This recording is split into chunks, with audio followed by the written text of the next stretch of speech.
All right, well, welcome everybody to Make Every Drop Count. Our speaker today is Master Gardener Laura Munchinsky, and Laura will be helped by our other Master Gardener, Louise Christie, who will be moderating the questions for today. My name is Court Fields. I'm a librarian with the Mountain View Public Library, and I want to thank you for joining this session with the Master Gardeners. Now, if you have questions, you can type them into the chat, and Laura will stop a few times during the talk to respond to questions and have them answered for you when the topic's presented. And then we'll also be taking questions at the end of the session. And occasionally we'll be posting links in the chat. So if you want to get more information on some topics, you can follow those links. And these resources will also be shared at the end of the talk. I just want to thank everybody for coming to our talk with the Master Gardeners. So let's get started. Okay, thank you, Court. Thank you, everybody, for being here. Thanks for your interest in conserving water, a valuable resource.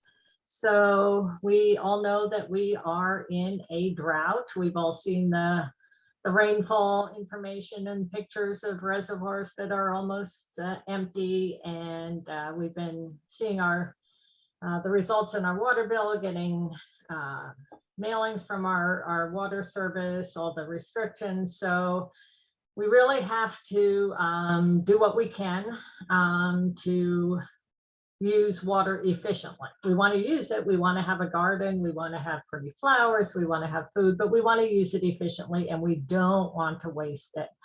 So the title of this talk was Make Every Drop Count, Home Gardening and Landscaping in a Drought Year. I took off year and just said in a drought because we don't know how long it's going to be. So we're all being careful. So thank you. So what we're going to do today is first to figure out what your location is so that you know how to grow things, what to grow, what the conditions are of the site. Then we'll talk about appropriate plants. Maybe you're planting new things. Maybe you're wondering if you should take things out, if they're going to work at all. And so we'll talk about some ways to figure that out.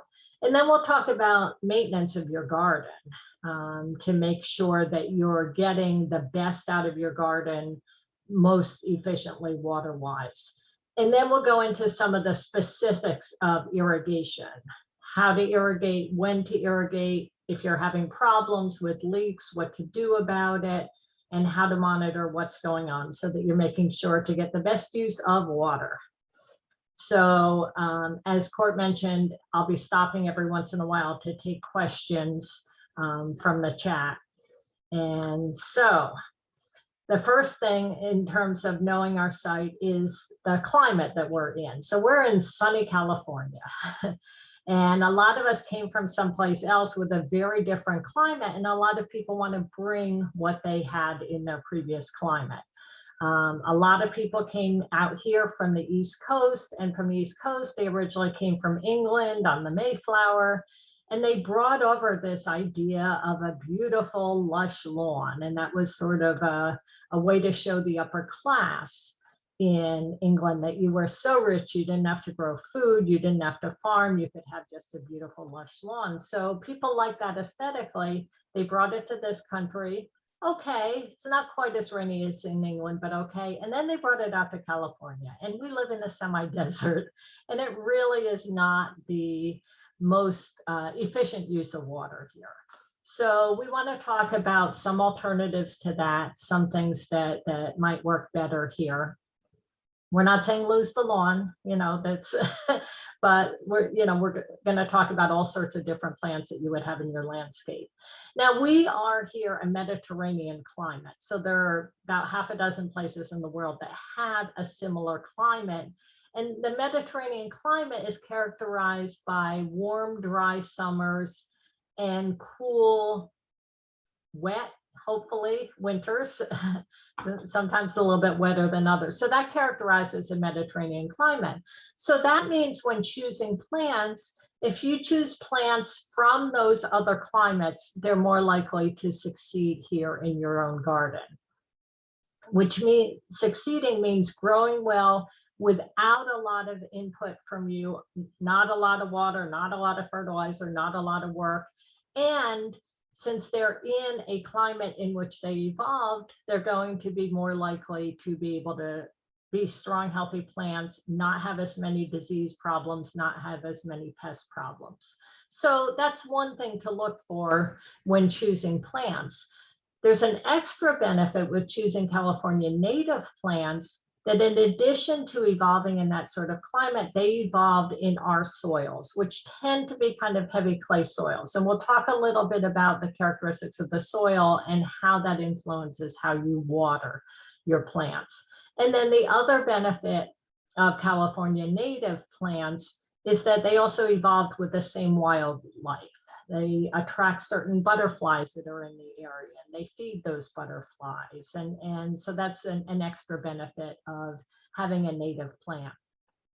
It's really important to know how to take care of a plant, to know where it came from originally, how it evolved, whether it's a house plant or an outdoor plant, to know its native climate. If it evolved in a hot, sunny area, it's going to probably do well. If it evolved and originated in a rainforest with a lot of moisture, a lot of canopy, leaves covering it, a lot of shade, it may not do so well in our gardens. But in addition to the overall climate, there are microclimates. Now, you know, we're a warm, sunny area, but there are parts of your yard that are shaded. There might be more shade on the north side. There might be more shade in the shadow of a fence or a building. You might get wind coming in a certain direction that blows everything into your front lawn. There are a lot of different microclimates, not just within our county, but also within your own yard. So it's not, you know, don't think that it's a sunny climate, you can't grow anything that does well in the shade, because there are areas in your yard that will have shade. It's also good to watch throughout the year, because where the sun falls in the summer may be different than in the winter. In the winter, it's lower in the sky. You're more likely to have a longer light of shade near a fence or something like that. So keep in mind how it looks throughout the year. So kind of watch it for that. So this will tell you not just what plants are best, but where in your yard to put certain plants. If there are things that do best in the sun, plant them maybe in the south or the west side. If shade is better, maybe on the north side you have more shade, or in a building. Also, it is throughout the yard, throughout the seasons, you may have shade from trees at one point in the year, and if they're deciduous trees, that place may not be shady and may get full sun in the winter when it can get through. The sun isn't as strong, but it will get more sun. So those are all things to watch to know where to plant things that you get the best use of the water. Also, topography. You may have a hill behind your house. And so if you try to water, it may run quickly down the hill. So one thing that you can do is kind of step the hill, terracing, like, you know, in some Asian countries, in Peru, where they did terracing on slopes so that the water didn't run down, so it would just stay on each level. So that's another way to make efficient use of water. And realize that even if you slope, there may be more water at the bottom if you step it. With a slope, there may be more water at the bottom. So things that need a little bit more water, maybe you can plant there instead of at the top of the hill. So soil. So it really all starts with the soil. So that's the foundation for everything. That will tell you what to plant, what does best in that soil, and also how to water it, how to maintain it. And also, there are things that you can do to improve your soil. So we're kind of focused on Santa Clara County. Some of you may be outside of the county, but in Santa Clara County, for the most part, we have this clay soil. And all that clay means is that it's a smaller particle size. So you see on the picture on the left, that's what a healthy soil looks like. And we think of soil as being all solid beneath our feet, but it's actually half air space, half pore space for air and water. Only half of it is solid. And so that solid part, the mineral component, is divided up into clay, silt, and sand based on the particle size. It's not a different substance. Clay and sand are the same exact thing. They're just different sizes. And we also want to have in a soil organic matter. And improving the organic matter will improve the soil life, which feeds your plant long-term to make a sustainable system, which will help hold water. And we'll talk about some of the organic matter. But with the picture in the middle with the different particle sizes, so think of a grain of sand. So you can see a grain of sand, you can feel it, and it feels gritty.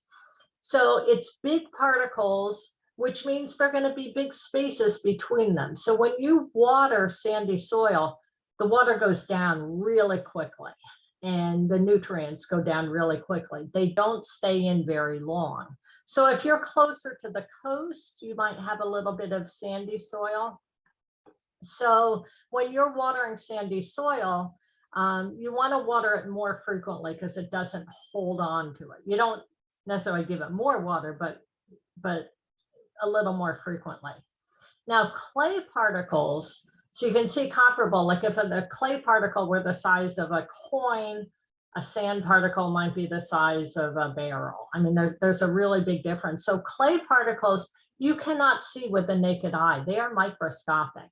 So they're really small. So if you have a bunch of clay together, it's really small particles. They're going to have more surface area for the area of the soil. So they hold a lot more water and sand, and because of the nutrients. So because of the charge, they really hold on to water well.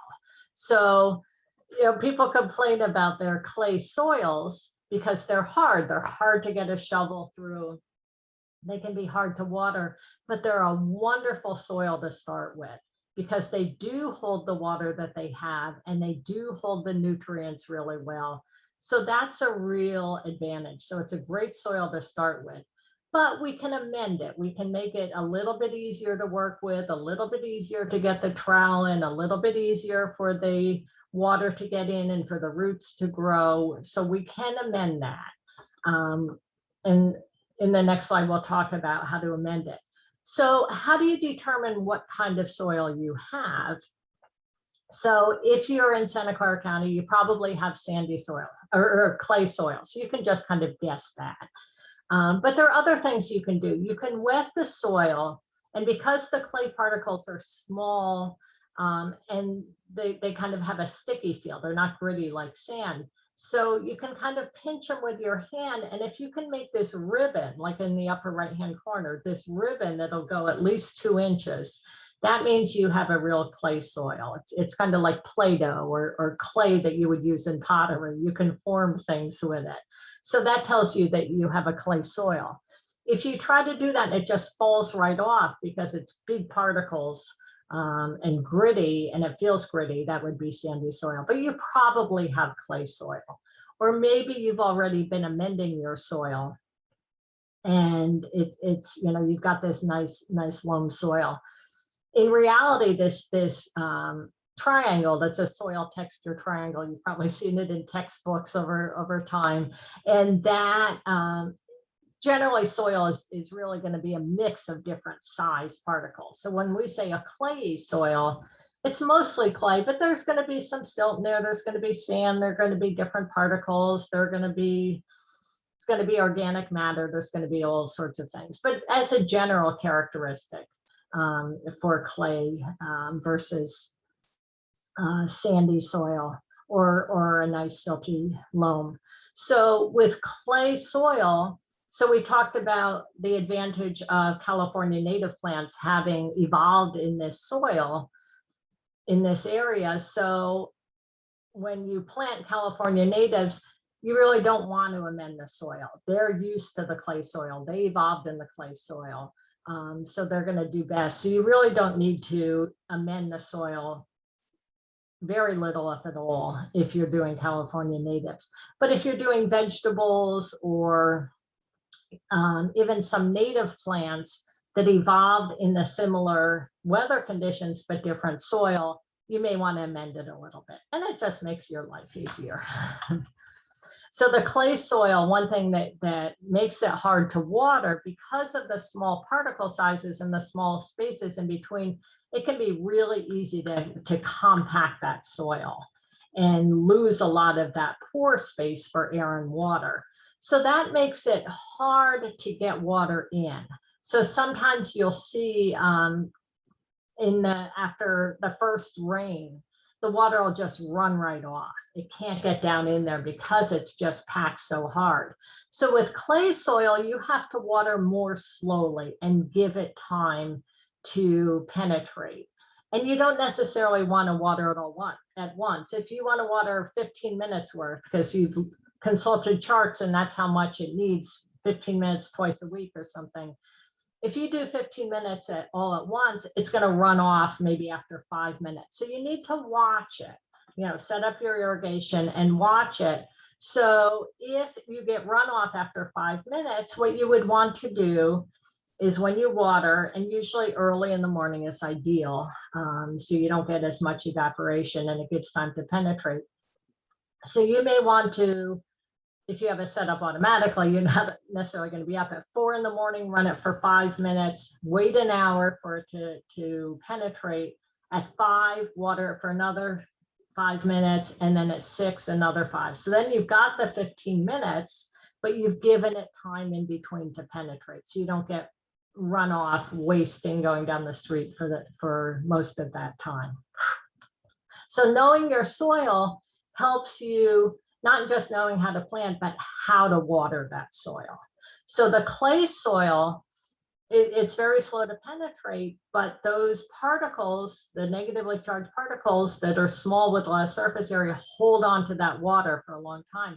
So you don't have to water it as frequently because it will take longer to dry out. It'll hold on to that water, hold on to the nutrients. So, I see so many people watering every day. There's almost nothing that you want to water every day. New seedlings or something in a container maybe, but other than that, in the ground, you need time. It's going to hold on to the water longer. It doesn't need it right away.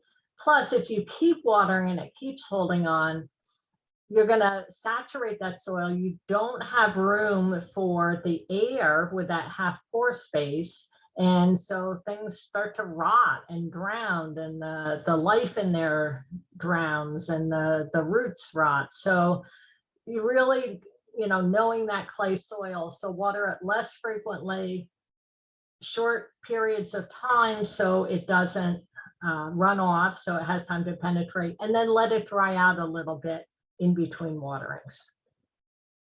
So this was an experiment we had done in another class with different kinds of soil. So what we did was we had clay, silt in between, and then sand with the large particle sizes. So I talked about clay is the small particle sizes, small space, so it takes a while for that water to get in. So we had 3 different people all at the same time, at the same rate, pour in bottles of water to all of those and watch how it ran through. So you see with the sand, it just goes right through and disappears really quickly. With the clay, look at all that water that's still sitting on top. So, if it's a little bit of a slope, that's going to run off and run away.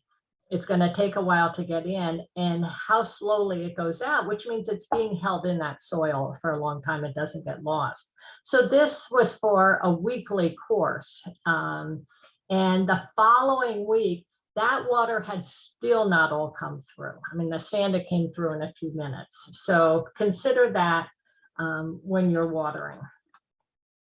Okay, so amending your soil. If you want to make it easier to work, easier for the plants, or if you're not doing natives, you can amend it. And compost is wonderful for amending the soil, no matter what kind of soil that you have. It's rich in organic matter, so it feeds all those organisms that live in the soil. And when I talk about soil organisms, I'm talking about worms, I'm talking about beneficial fungus that helps form symbiotic relationships with the roots and helps get food nutrients from further away. There are a lot of beneficial things that live in the soil. And so bottom line, you want to feed your soil so that the soil in turn feeds the plant. So you get this nice sustainable system where you don't have to add a lot of nutrients, you don't have to add a lot of fertilizer. And the plant doesn't become as dependent on you adding fertilizer because there's so much beneficial life. And you know, you have the worms in there and they're doing their thing, they're eating the plants, they're excreting it, and that's a manure there. So that's a wonderful nutrient too. So what happens is if you have a sandy soil where water goes right through, the compost will help hold that water, retain it a little bit longer. If you have a clay soil, this helps loosen it up so that the water can penetrate slowly rather than run off. It helps create more pore spaces and makes it looser. And so it helps get water throughout the soil. So helps with nutrients, organic matter, nice sustainable, and then it helps water drainage and retention. So whatever kind of soil you have, compost is wonderful. So we do have composting classes through the county, and I also teach some of those. And Louise just put the information on that in the chat. So we have free 2-hour composting classes where you can learn how to turn that yard waste, the dead leaves and flowers and jack-o'-lanterns or whatever, into this humus, which is like this nice rich soil. Put it back in the ground, and that helps keep the soil nice, helps use water efficiently, and it keeps everything there on your property instead of it being shipped away and then having to go buy soil. So there are a lot of benefits for compost. So you can mix compost in your soil, and that's especially when starting a new garden. We don't really recommend rototilling every year or digging it up every year because of that soil life that's in there. There's something called a soil food web where you have all these critters like worms, fungus, all these things, and you don't want to chop them up. And also what you're doing when you mix it is there are organisms that do well near the surface where there's a lot of oxygen, and those that do better down below where there's not, and you mix them in and they're kind of living in the wrong place and they don't survive well that way. But if you're starting a garden bed or a plot for the first time, you probably want to do that just to give it a head start. And then after that, in subsequent years, you can put it on top of the soil. It will gradually work its way down in. The worms will carry it down in. It will gradually get in, especially since you're loosening up your soil in more spaces that make it easier for it to trickle down. And another thing you can do is when you're putting your plants in, transplants or whatever, you can mix compost into the hole so that you're getting it down in there without disturbing the whole area. It's an area you already disturbed when you dug the hole. Now remember, with California natives, you don't necessarily want to use a lot of compost. They didn't evolve with a lot of compost. This is not an area where there are a lot of leaves that fall and break down and create a natural cover. So, but other things, compost. Now you can buy compost. You can buy bags of soil, like a potting mix if you're doing a raised bed or containers. Compost is wonderful in a lot of different ways. And then once you've got your soil ready for planting, or you have appropriate soil, and then you want to protect it with mulch. So this is what happens in nature, right? The leaf litter falls, twigs fall and break down, leaves, and they create sort of a blanket over the soil, and they hold that moisture in so it doesn't evaporate as quickly. Here the sun hits it and it just dries out really quickly. It suppresses the weeds because it makes it hard for the seeds to germinate if they're underneath of this and they're not getting light. And weeds are gonna, besides, you know, all the things we don't like about weeds, they may be ugly, they're not what we put in, they're keep coming back up. But from a water perspective, they compete with your plants for water. So whatever they're soaking up is not available to your plants, and then to keep your desired plants healthy, you have to give them more.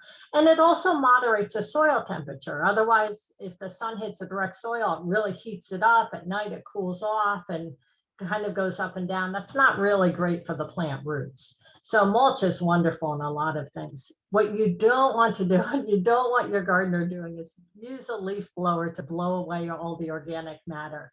You want that, especially in a drought. You want everything that you can do to hold moisture in. Now, if there are disease leaves, you want to rake those up and take them away. But that will break down naturally. That'll feed your soil. It will provide a mulch meantime. And that's what happens in nature. I'm a big proponent of, you know, follow nature. Nature's been growing plants successfully for millions of years. And the more we mimic nature, the more likely we are to be successful. You know, we plant things that naturally developed in that area.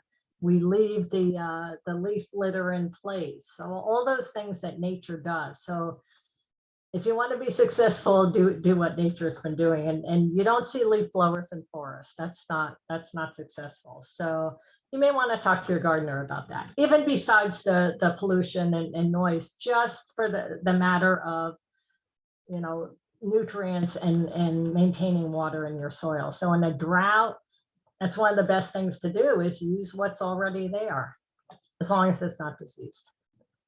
So Louise, are there any questions having to do with knowing your site and preparing your site? Sure, Laura. We have one question about using gypsum. Do you recommend gypsum for amending clay soil? Not really. You know, sometimes if it's really bad, that might be a one-time thing. I used to share an office with a soil scientist, and she's like, no, you really don't want to use gypsum.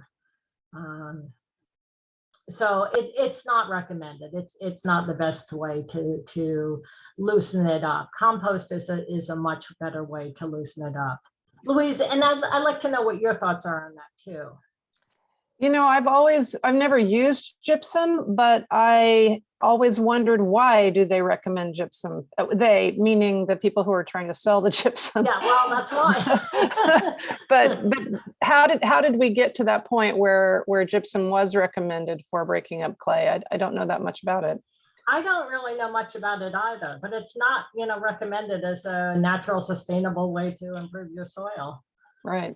Compost isn't, you know, but in terms of why, I don't remember. I remember getting the information and it's like, okay, not do it, but I'm not really sure why. Yeah. Compost is a much better way, or even, you know, adding a looser soil in there.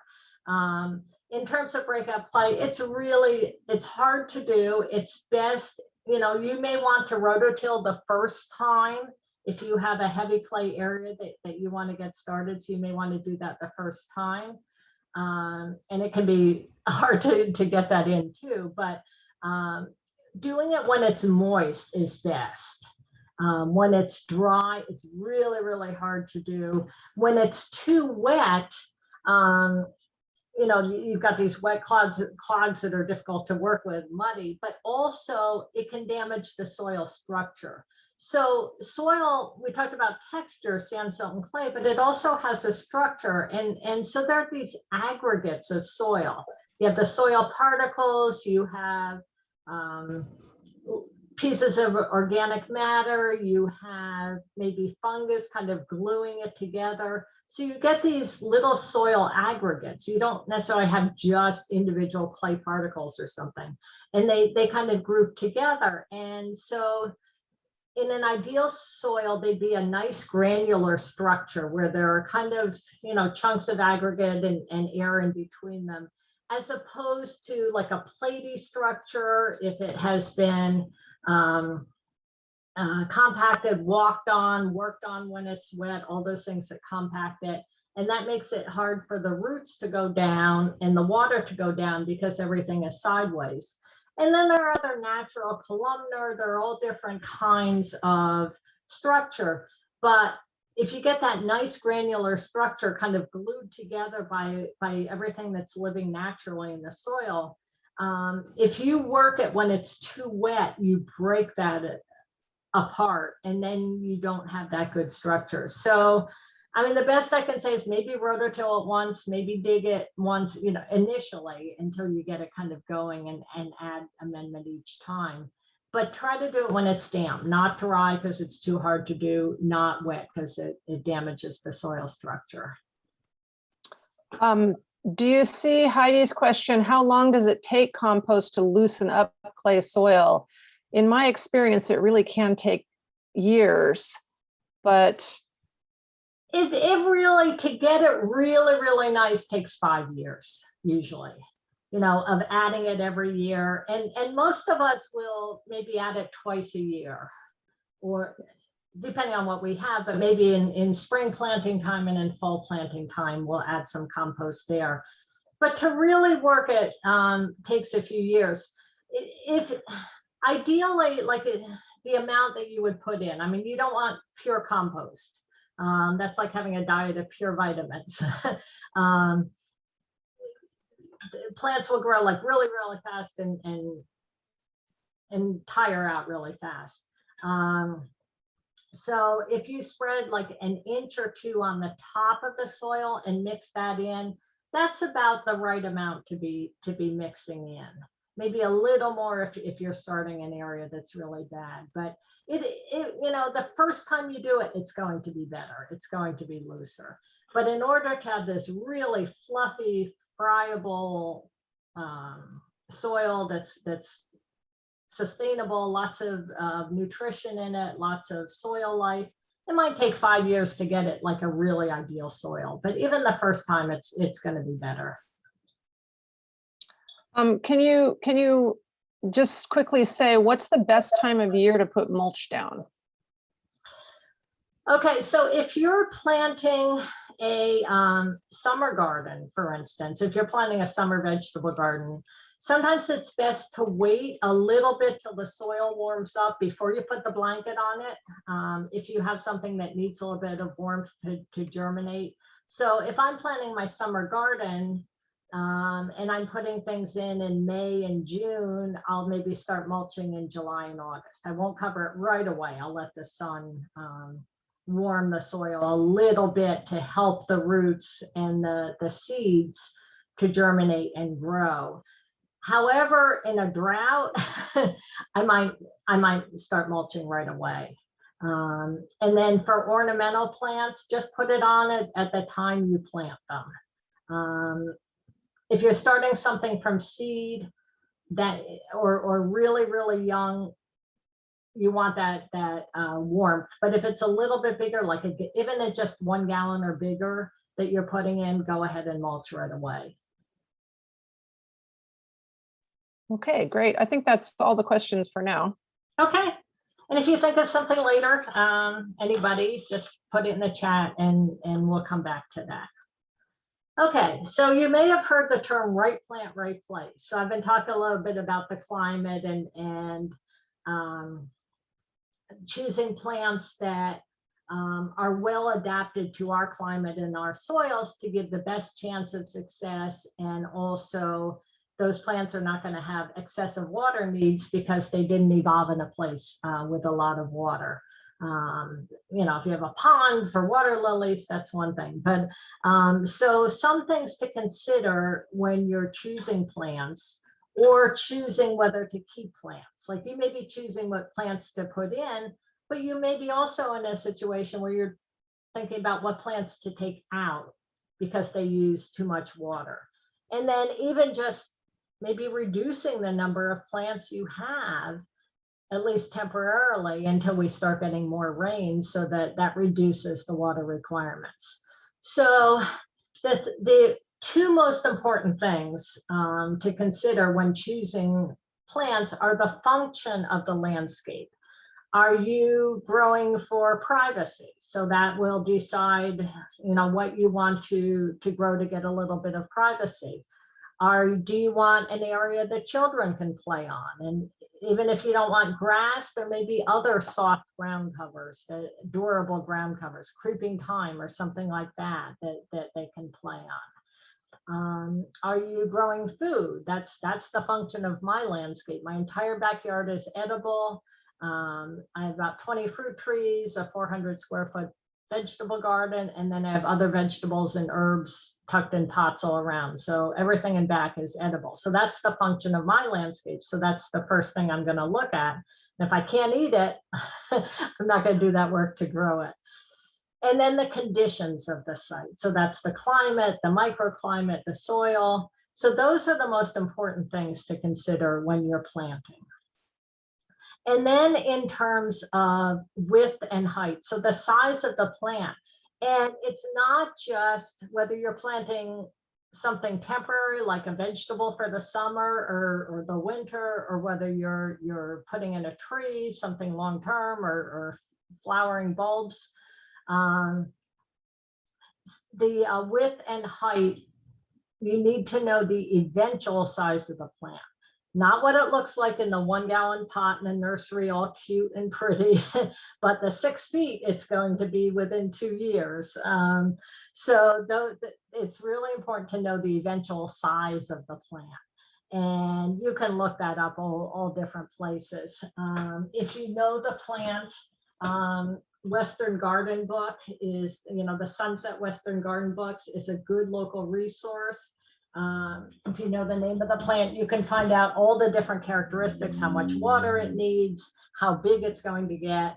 Width is more important than height because there's not always a limit on height unless you've got eaves hanging over or another tree or something. But airspace is pretty unlimited. But the width is what's going to count even more than the height when considering the size. Now, ideally for water retention, if you have plants that eventually are like just touching each other, so that all the soil is shaded, everything under there is shaded. So that would be ideal. You don't want them so close that they're competing for water and nutrients, because if they're competing, none of them are going to grow well and healthy, and you'll have more disease problems and more pest problems, and you'll think you have to put on more fertilizer and water. And so those are the two things to consider. And then aesthetics, you want it to look nice, but some people just go by the color of the flower. Or they go to the nursery, oh, that looks pretty, and don't consider whether it's going to work in their garden, in their yard, in that soil, in that sun exposure, next to that other plant. So those are all things that you do need to consider. Aesthetics are important, but consider all those other things too. And then sometimes there's a plant that's just sentimental. It was your grandmother's rose bush, and find a way to make it work. Save water elsewhere, do something else. But in general, that wouldn't be the primary if you want to have a successful, healthy, water efficient yard. So one of the best things you can do for efficient use of water is plant what we call hydrozones. And that's where you group together plants that have similar water needs. So you see this area is all succulents. So succulents hold on to water quite a while, so they don't need to be watered as much or as frequently. They also don't always do great in our clay soil, so you may need to do some special amending. But that way you can water them on the same system, on the same station, and they'll get the right amount of water. If you have a succulent and then next to it you have a hosta or something that does best in the shade with lots of water, and if you water the amount the succulents need, the hosta won't do well. If you water the amount the hosta needs, the succulent will rot. So a really efficient way is to group them all together, and that way, okay, this area is medium water use, this area is low water use, and you can either program your sprinklers or set up drip or hand water, whatever. But if they're near each other and they want the same amount of water, that's a great way to get that right. And avoid trees in lawns. So that's probably the #1 mistake I see in terms of hydrozones. So when you think of a lawn, it's short little blades of grass with short little roots, maybe 6 or 8 inches that the roots will go down. And it may need to be watered twice a week, never every day. You don't want to ever water every day a lawn or just about anything, because you're either doing 2 things. If you water a lot every day, it never gets time to dry out. You don't get water in those spaces and things will rot. You'll get fungus diseases. You'll have all sorts of problems. Or if you water a little bit every day, it doesn't penetrate very deep. It might only go down about 1 inch. And so if the roots naturally would be 6 inches, but you're only giving them 1 inch of water, the roots are going to stay mostly in that top inch. So they dry out quicker. They're closer to the surface where the sun hits. And that's not going to be healthy either. So usually, 2 or 3 times a week, depending on the weather, maybe not at all during the winter, but during the hottest parts, usually 2 days a week. And a lot of water companies around here have put in restrictions of 2 days a week anyway. But that's a healthier way to water a lawn.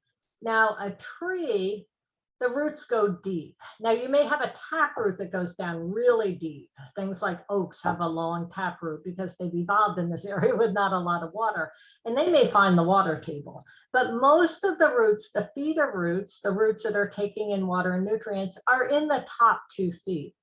So when you want to water a tree, you want to make sure it gets down about 2 feet. So you water it very slowly to give it time to get down there.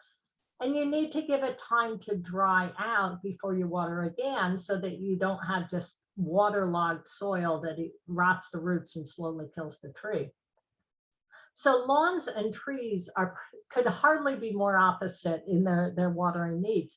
And so many people put a tree in a lawn, and the tree's going to suffer. It's not getting the water deep where it needs, so it's not going to have a strong root system. Also, lots of times the sprinklers may be hitting the trunk of the tree and doing damage, which then allows pathogens to get in there. It allows wood-boring insects to get in there. So this is probably the most common thing I see on my morning walks are trees and lawns. I was trying to get a lawn picture for a newsletter recently, and I had trouble finding one that didn't have a tree in it. But that's a really extreme version of they don't go together because they're not watering the same. So one or both is going to suffer when you have plants together with different watering needs. So you'll have healthier plants and much more efficient use of water if you water things with similar water needs. So have a cactus garden over in this corner, and have your vegetables here, and have a pond feature over there, and just kind of, and it makes it also nice. It makes your garden seem bigger and almost like it has rooms. You've got the succulent room, and you've got the edible room. And it gives a lot more interest to your garden, in addition to being more water efficient. So if you're doing ornamental plants, so how do you find plants? One of them, this is a library talk, so I have to do books, right? So this one is in the middle. This is Plants and Landscapes for Summer Dry Climates. And this is put out by East Bay MUD, the East Bay Municipal Utility District. So it's local. So you really want to be finding local plants that evolved here or do well in order to have best success and best use of water. So this book is really good because, I've got my bookmarks in here for different types of grassland and woodland and that sort of thing. But it has pictures of all the plants, descriptions of them, the size it gets. And then in the back, it has charts for things like trees, shrubs, perennials, what time it blooms, what kind of sun exposure, what kind of water need, what kind of climate, so that you can set it up so you've got year-round color. You have it planted in the right place in terms of the sun exposure it needs. You know when things bloom, you know how much water. So that's, you know, one good source for this area. And, you know, even if you have something that's already there, maybe you can find it and find out more information and see if it's in the right place. You may be able to transplant it to another part of your yard that would be more suited, or you may just want to what we call shovel pruning, where you just dig it out and get rid of it because it's never going to do well there.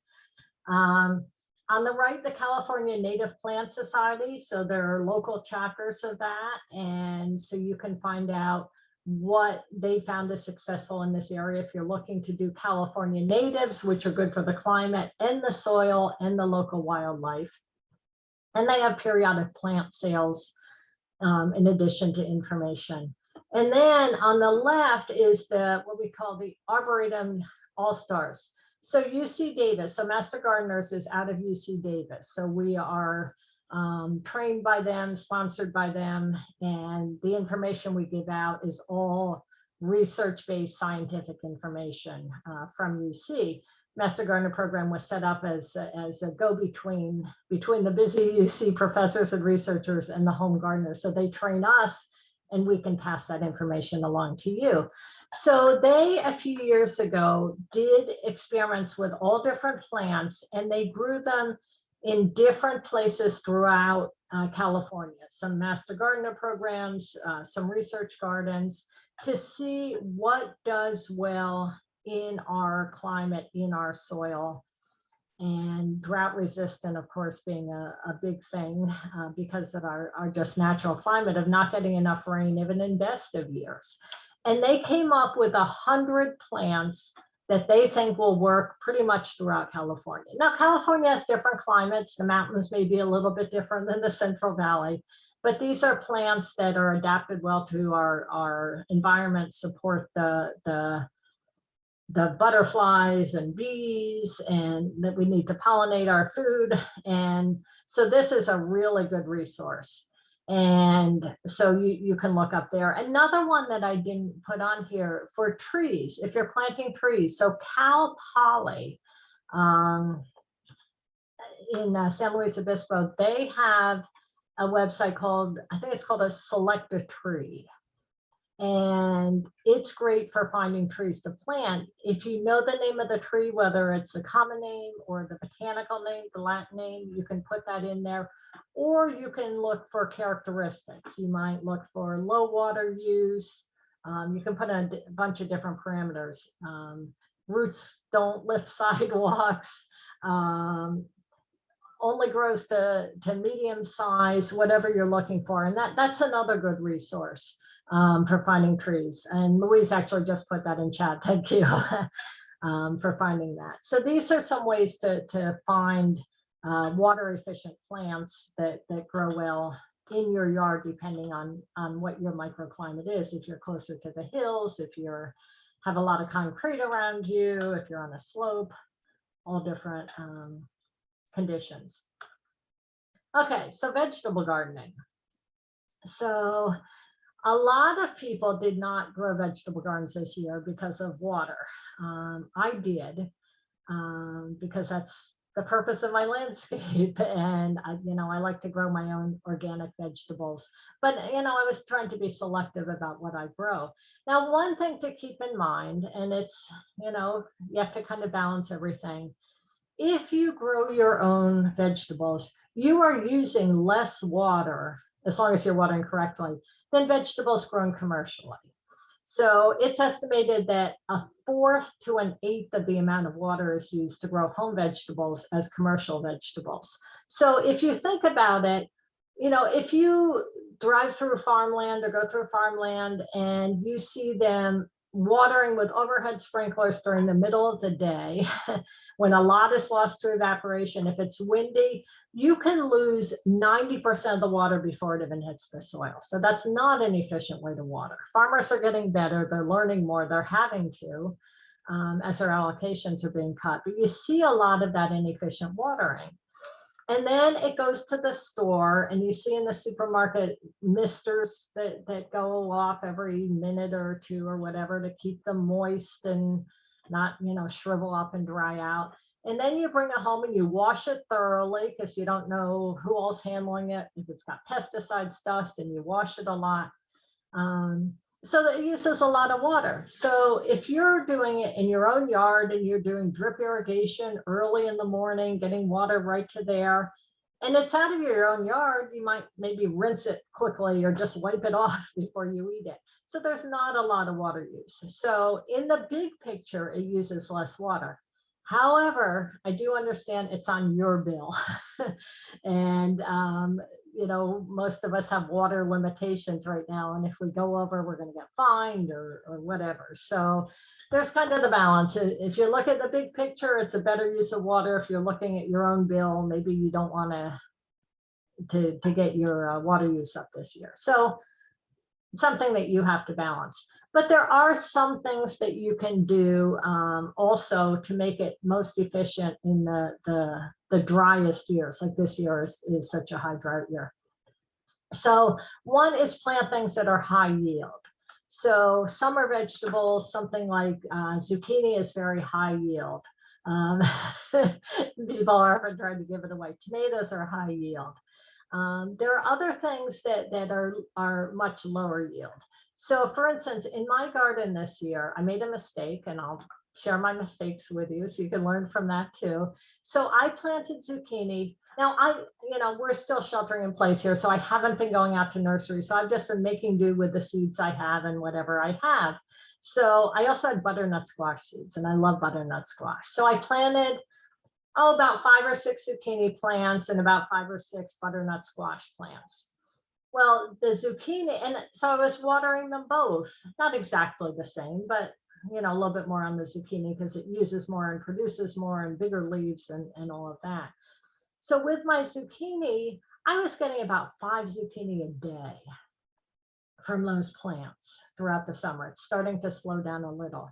Whereas with the butternut squash, I got about 5 or 6 plants squash total for the whole season. So all that water that I used on those, and I was careful, irrigated efficiently, but all that water only produced about half a dozen squash, where the other was close to half a dozen a day. So high yield really makes a difference in the amount you get for the amount of water that you put out. So if we have another drought year, I'm not doing the butternut squash or the winter squash or pumpkins. I didn't do pumpkins this year because of that. I did not do watermelons this year because of that. You can, think it's called watermelon for a reason. It's going to use a lot of water. But the zucchini was a great use of water because I got so much to eat. I filled my freezer, and I have it all through the year. So that was a good use of water. Also, fewer days to maturity. So lots of times on the seed packets, it will say days of maturity. So these are 2 different hot peppers. And if I look on the back, it'll say days to maturity. And one of them is 72 days and the other is 80 to 85 days. Not a big difference, but we're talking about making every drop count, right? So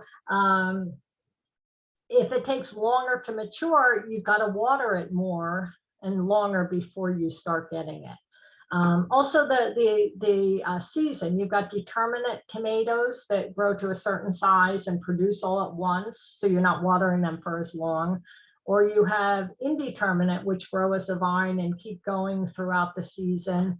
You'll get more tomatoes, but you won't be watering them for as long. So just kind of doing all the balance. Sometimes compact or dwarf varieties, like if you're planting eggplant, there are like baby varieties like baby choo-choo, and those you get more of them. They're smaller, but in a short period of time, and they don't take as much water to get big. So here's an example from my garden. So these are cucumbers. So these are English cucumbers that I grew. Japanese cucumbers are about the same. They're the ones that you see in the store, you know, individually shrink wrapped in plastic because they have, you know, skins that, thin skins that dry out. So this is a big cucumber. So it's going to take quite a while for it to get this long. And then also the longer it sits on the vine growing, the more likely it is for something to go wrong or happen to it. Now, there are also Persian cucumbers, which are very small and very prolific. So they only grow to like 5 or 6 inches. But they're ready quickly. I find these to be a much better use of water. You know, I like these too, but if you plant this smaller, you'll probably get just as much actual cucumber, but they'll be, you know, coming in quickly before anything can happen to them. They also don't get to the point where they get bitter because they've been on so long. This variety doesn't, but straight eats some. So, you know, considering planting the smaller, you'll get just as much food. You won't have to wait several days to have it, you know, cucumbers every day.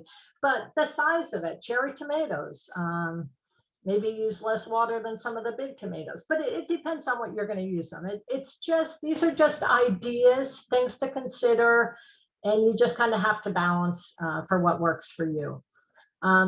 Cool season vegetables. So broccoli, lettuce, spinach, kale, cauliflower,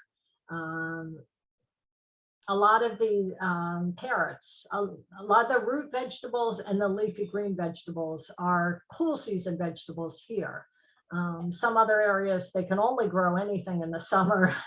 It snows in the winter, but here we can grow year round. So what we call the cool season vegetables that do well in the winter, such that it may be, those are going to be watered by nature a lot, so you don't have to water them as much. Also, lower temperatures and shorter days, so there's not sun on them as much. So cool season vegetables, if you haven't done them before, give those a try. And they use a lot less water than summer vegetables. And then harvest on time. I mean, you're growing them to eat. If you wait too long, they may bolt and go to seed, and the energy is going to the seed and not into the food, and it may start to taste bitter. Some things that stay on too long, like cucumbers, will start to get yellow and bitter. Beans will go to seed if you leave them too long. And then once they go to seed, the plant has completed its life cycle, you know, to reproduce itself, and it may stop producing. So you want to kind of stay on top of your harvest. There are things that need to be done every day. There are some things that aren't as frequently, like waiting for a head of cauliflower to get ready. But just kind of keep an eye on it, harvest it before it goes bad, because then you've wasted all the water that went into it. And with vegetables, that's an area that you don't want to skimp on water because you're doing it to produce food. If you don't give it enough water to produce food, then you've wasted the water you gave it. So you need to give it enough to produce well. Other things, you know, just need to barely survive, but you are growing these to get food. So, you know, water enough to get food. So only grow as much as you will use or give to your friends and neighbors or donate to a food bank or whatever it is, but don't just let them rot because that's wasted water. So be realistic about, you know, you don't need to, you know, with zucchini, you don't need to plant a whole packet of 30 seeds. You won't be able to keep up. Your neighbors won't be able to keep up.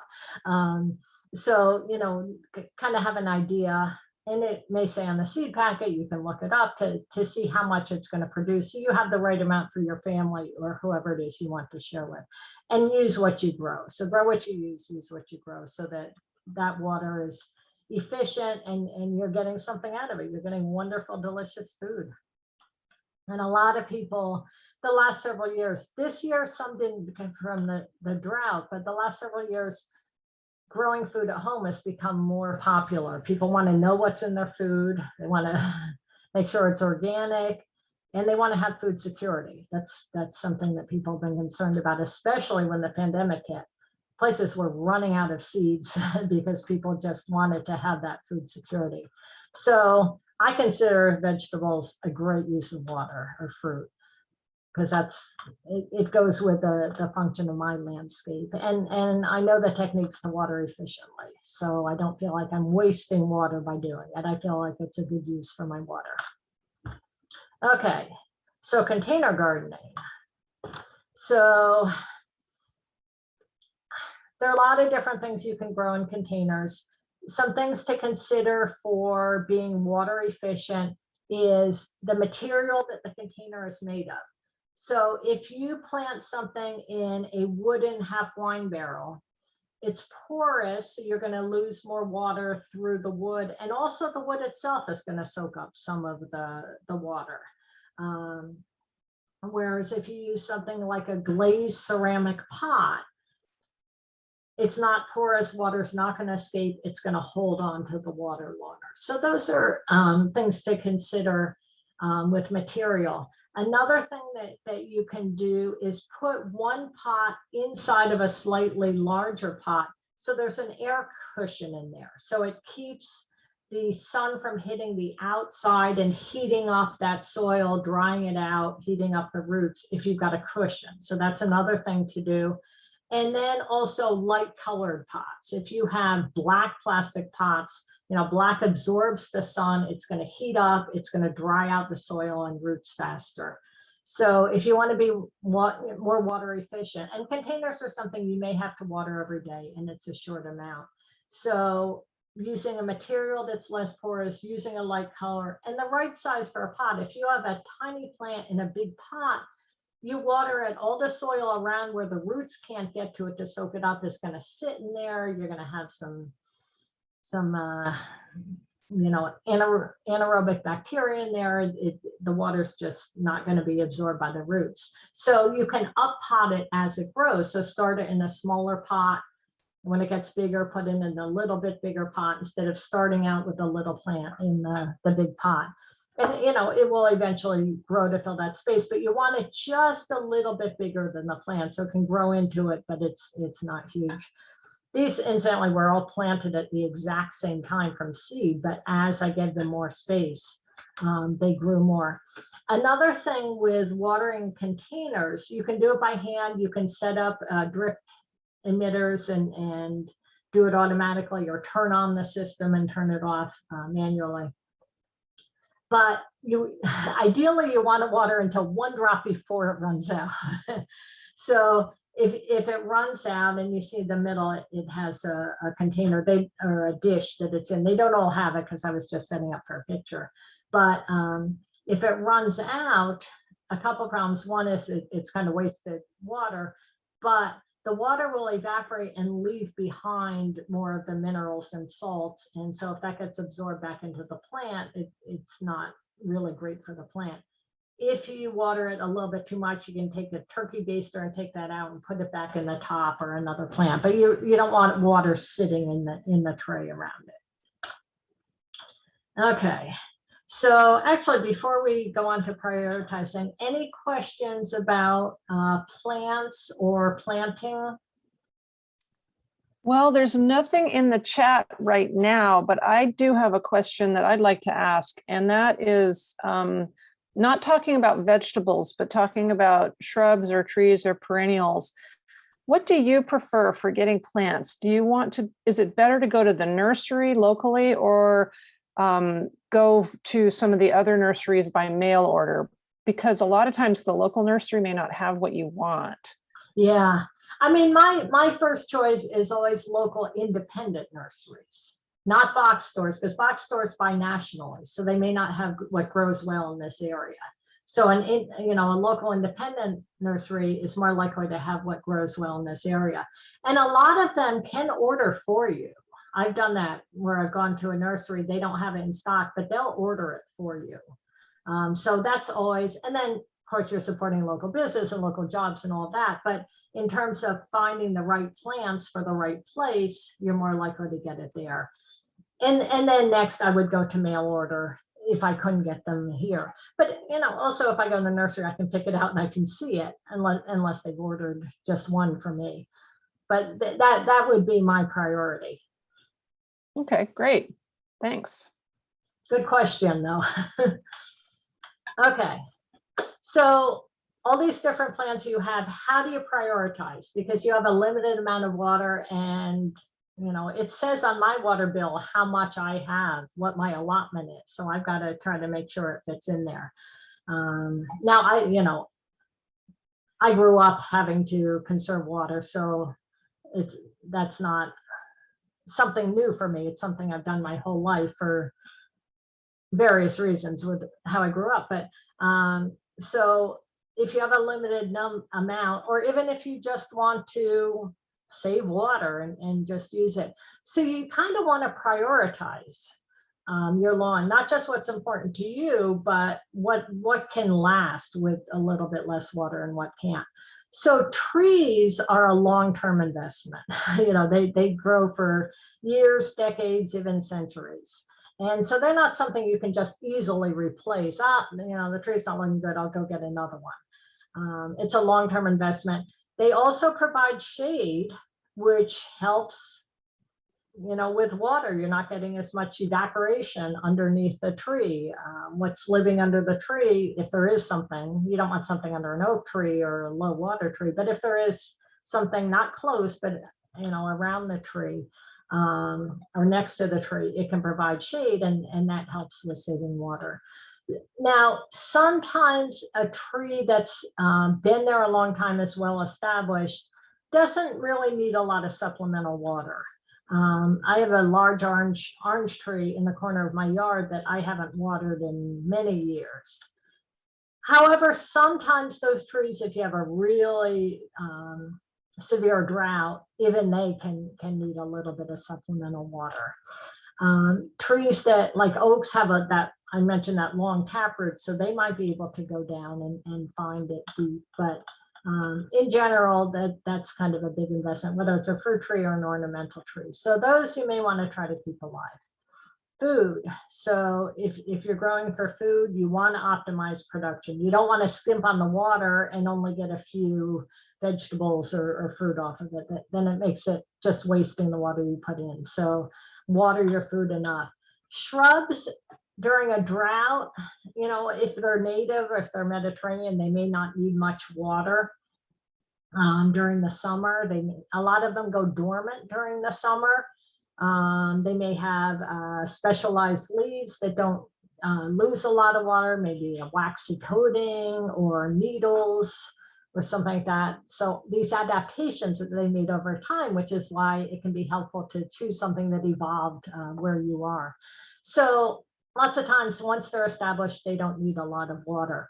When you're putting in new plants, whether it is a California native or whatever, any drought-resistant plant, that means once it's established, once it has roots that are down deeper and all over that they can get water, but they are going to need plenty of water the first year or two. So keep that in mind. If you're converting to a drought-resistant landscape, that's a great thing to do, but they're not drought resistant the day you put them in. They need to get that strong root system, that strong foundation first. So you want to water enough to keep them healthy so you don't have disease and pest problems, but you don't necessarily want them to grow a lot or be lush during a drought.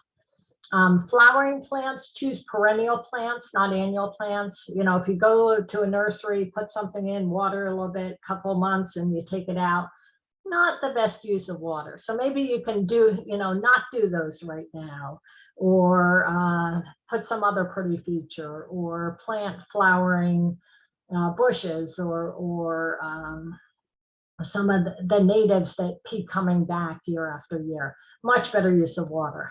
And then lawns, very thirsty. You know, right now, if for some reason you're not ready to take out your lawn, or you do have a lawn, just water it enough to survive. You don't want a lush green lawn. That does not look good in a drought when other people are making sacrifices and we're having problems. So if you do have it, just give it the minimum, not to die. And lots of times it may look brown and it's just dormant. It's not dead. And then when the winter rains come, it will perk up, because you know, the top may be burnt, but the roots, if you've been watering well and the roots go deep, they'll be protected for lots longer and it can come back from the roots. So don't think because it's a little brown that it's dead. It may just be dormant. Okay, so pruning. If the bigger the plant is, the more water it needs. So maybe you just want to keep it at a little bit smaller size so that it doesn't need as much water. And then if there is plant material that's senescing, it's normal finishing up, or some of the branches aren't good, or the leaves, take them out earlier, because if you're waiting to see if they'll recover, they get to a point where they're not going to recover, and you're just wasting energy and wasting water, the plant's energy and water, to try to recuperate that when it's a little bit past. So you don't need to necessarily grow it bigger, excuse me, during a drought. Fertilizing. So fertilizer, especially nitrogen, which is the initial number on the fertilizer package, and that's for for green growth. So if you have a lot of green growth, you've got more water needs, and then also lush new growth attracts more pests and problems. So except for food, where you want it to produce well, other things, maybe cut back on the fertilizer, or don't fertilize it. Natives might not need it. Because over fertilizing will lead to excess water use. And then for the seasons, planting vegetables in the appropriate time. This is on our Master Gardener website. Vegetables, when to plant them. Ornamental plants, right now is a great time to plant them, especially natives, drought resistant, Mediterranean plants, because it will give them time to establish and put down a root system before the heat of next summer.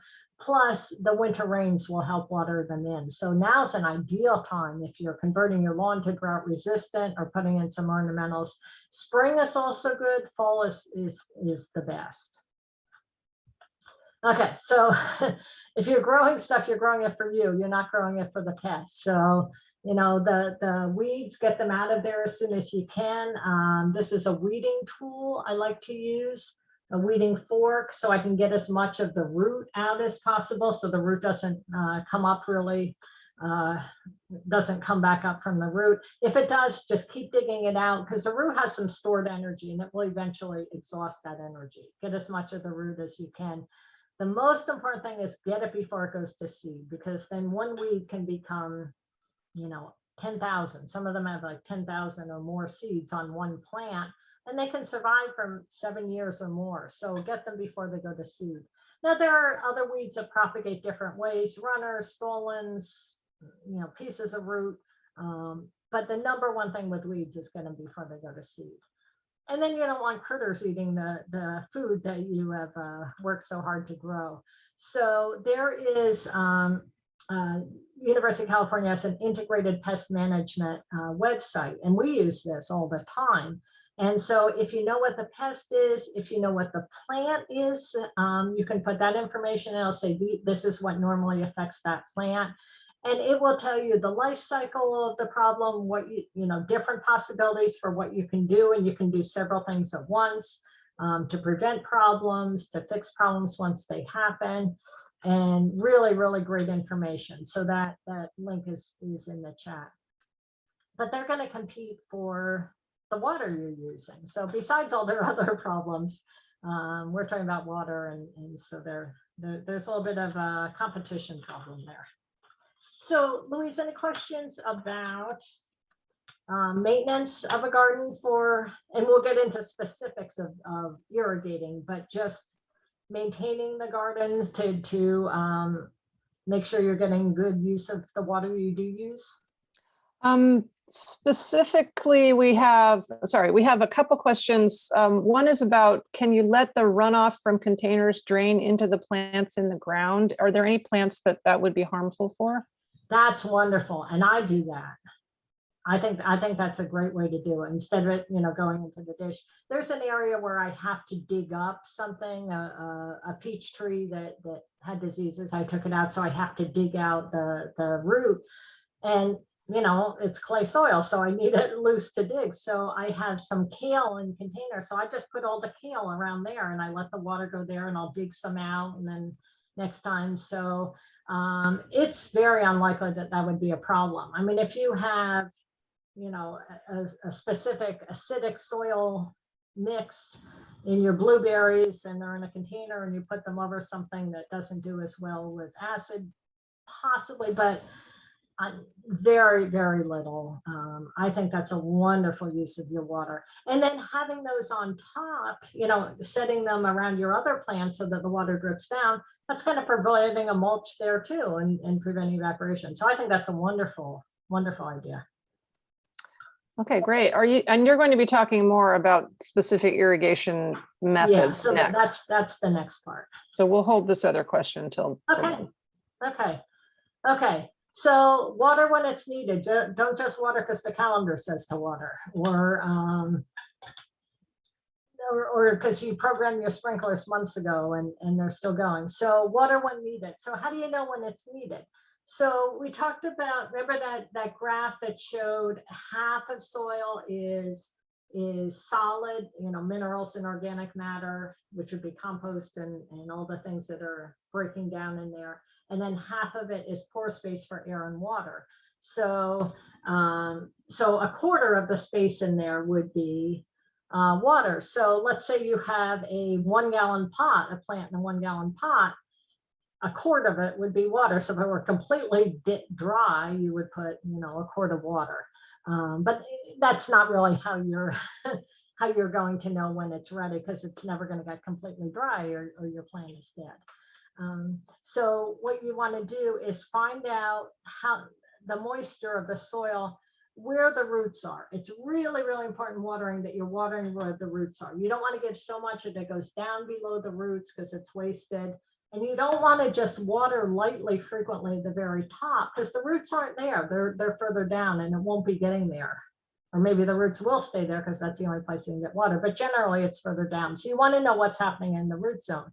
And sometimes it looks dry on top because the sun has hit it and dried out the surface. But if you go down a few inches, it might be really, really waterlogged. Or you watered it and, oh, wow, it looks all wet with the surface, but you could go down a couple inches and it's bone dry because it's been watered lightly and didn't get all the way down there. So you want to measure where the roots are. So, you know, there are various soil moisture meters. This is kind of like the most basic one.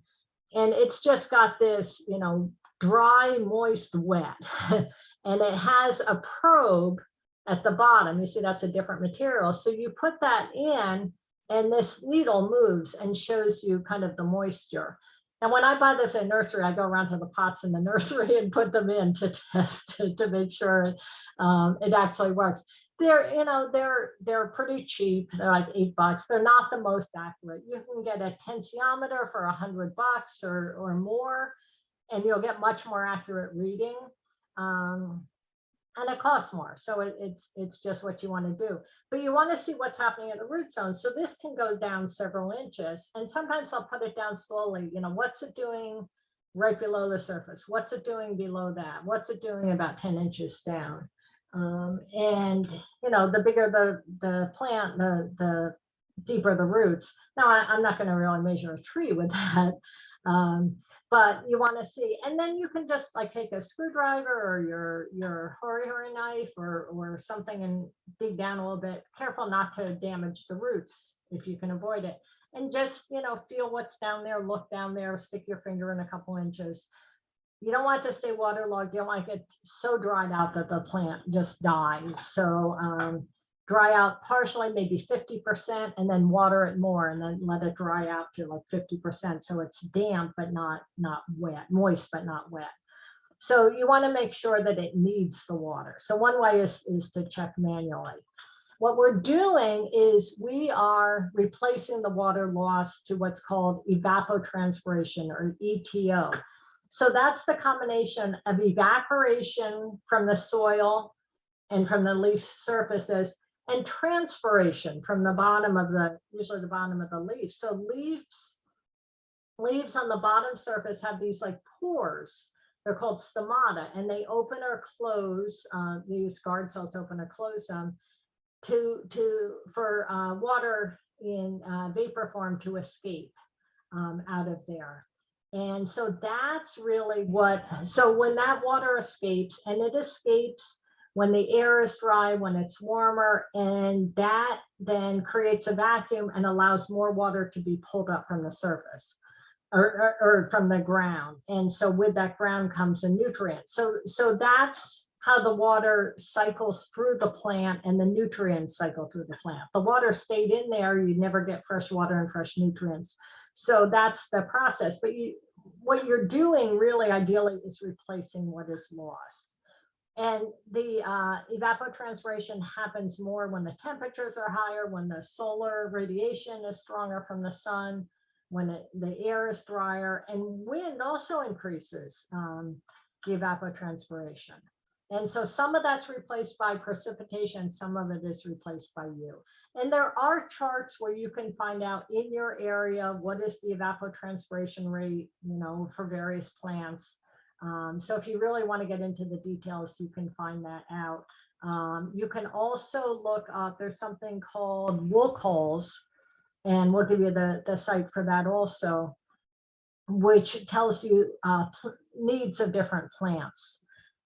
So that you can get an idea, is this a high water plant? Is this a medium water? So you can group plants together in those hybrid zones and get an idea. You can find out how many inches per week you need to add in July in the Central Valley. I mean, you can get all this really specific information, or you can stick your finger in the soil, depending on how scientific you want to get at it, and whatever works. But we don't want to overwater, we don't want runoff, we don't want it to go down below the soil, and we don't want it to evaporate before the plant has a chance to absorb it.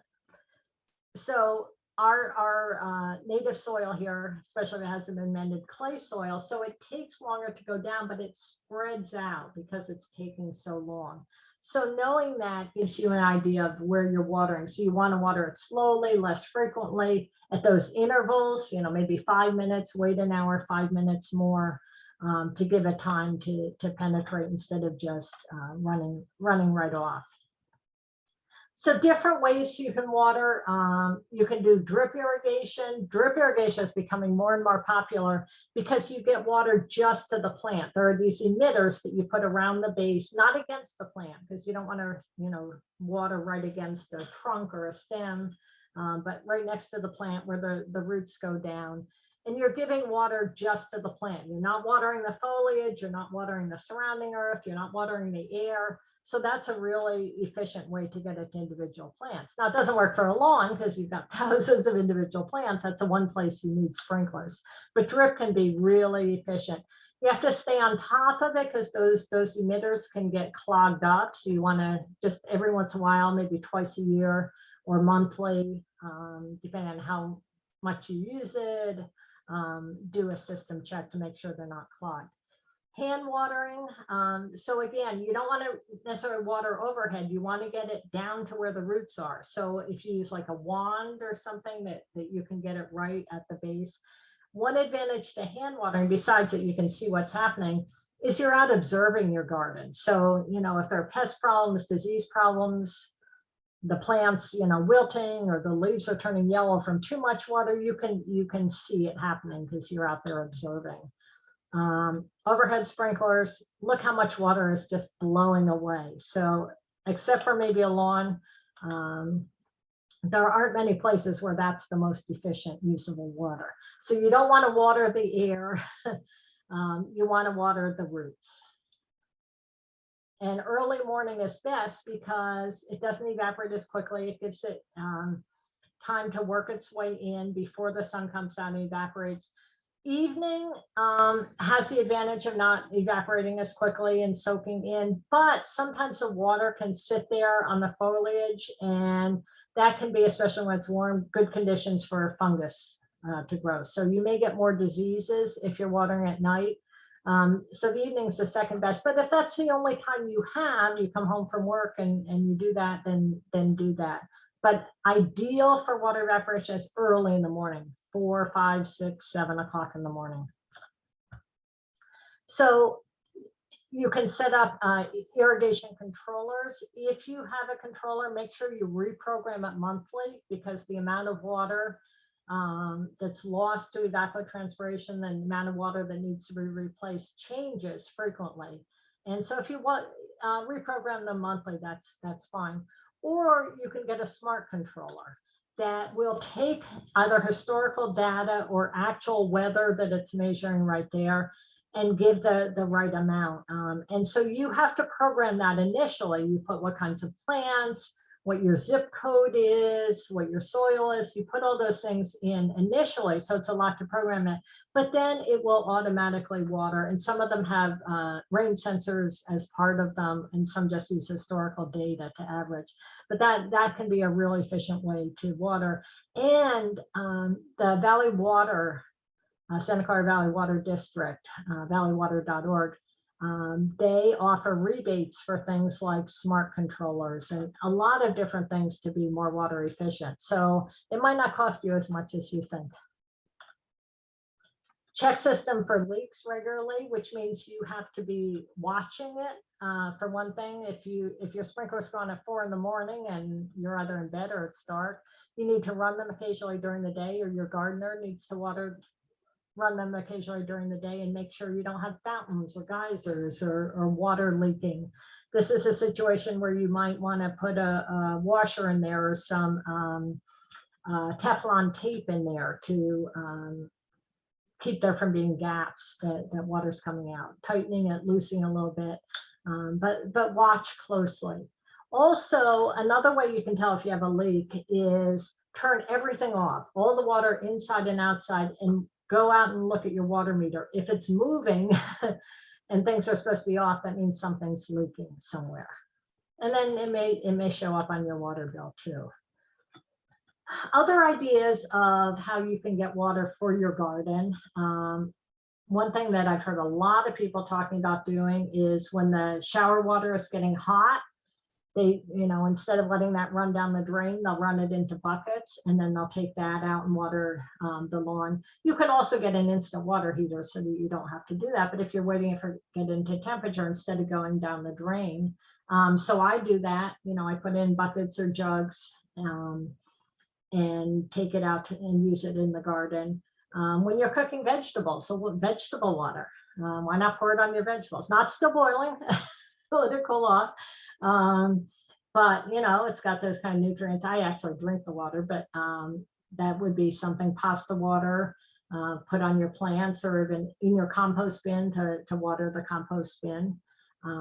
Also rain barrel, rain catchment system. There are small barrels, there are big 5,000 gallon tanks, depending on what you have room for, and then collect it at the time it's raining, and then you'll have it later to put on when it's not raining.